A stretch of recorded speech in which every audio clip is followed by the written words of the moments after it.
ఇంకా ఉదయాన్నే ఇంట్లో పని అయిపోయి టీ తాగేసిన తర్వాత వెంటనే ఫ్రెష్ అవ్వడానికైతే వెళ్ళిపోయానండి. లేట్ చేయకుండా. మళ్ళీ పూజకి టైం అయిపోతుంది. శివరాత్రి కదా! పూజ చేసేద్దాం తొందరగా అని.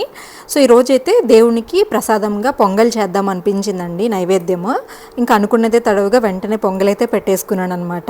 సో, ఇదొచ్చేసి బెల్లం పొంగల్లాగా చేశాను. అందులో కొంచెం పెసరపప్పు అవి ఎక్కువ వేసి చేస్తే టేస్ట్ బావుంటుంది. సో, అందుకని మంచిగా పాలు అవి వేసి పెట్టాననమాట. ఇలా కంటే మనం రైస్ కుక్కర్‌లో పెట్టుకున్నామంటే తొందరగా అయిపోతుంది. సపరేట్గా నా దగ్గర లేదు. అండ్ ఆ పొంగల్ రెడీ అయిపోయే లోపు నేను ఇక్కడ తాంబూలం అయితే రెడీ చేసుకుంటున్నానండి.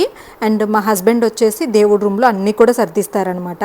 ప్రతి పనిలో కూడాను తన సపోర్ట్ అనేది ఉంటుంది. అండ్ పూజ విషయంలో కూడా తను సగం చేస్తే నేను ఈ పనులు చేసుకుంటూ ఉంటాను. సో, అన్నీ అందిస్తాం కాబట్టి తొందరగా పనులు అయిపోతాయి అనమాట. ఒకరే చేయాలి అంటే చాలా కష్టం కదండి.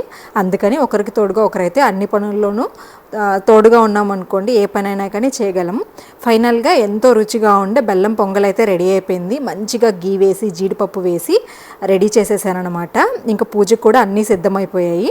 ప్రసాదం అయితే తీసేసుకున్నానండి కప్స్లో. ఇంకా దేవుడికి నైవేద్యంగా పెట్టి పూజ అయితే చేసుకోవాలి. నెక్స్ట్ వీడియోలో ఇంకా మంచి వీడియోస్ షేర్ చేస్తాను. ఈ వీడియో నచ్చితే లైక్ చేయండి.